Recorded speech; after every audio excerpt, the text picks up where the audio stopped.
حسبی اللہ لا الہ الا ہو علیہ توکلت وہو رب العرش العظیم. حسبی اللہ لا الہ الا ہو علیہ توکلت وہو رب العرش العظیم. حسبی اللہ لا الہ الا ہو علیہ توکلت وہو رب العرش العظیم.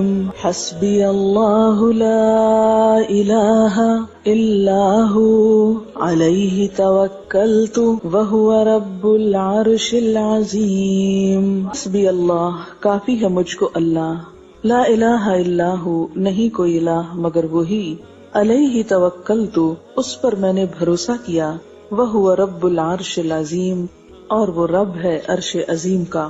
حضرت ابو الدرداء رضی اللہ تعالیٰ عنہ سے روایت ہے کہ رسول اللہ صلی اللہ علیہ وسلم نے فرمایا کہ جو شخص صبح و شام 7 بار یہ وظیفہ پڑھے، اللہ تعالیٰ اس کے دین و دنیا کے تمام فکر دور کر دیتا ہے. 7 مرتبہ صبح اور شام.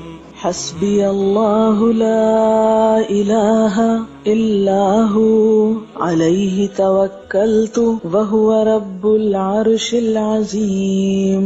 حسبی اللہ لا الہ الا ہو علیہ توکلت وہو رب العرش العظیم.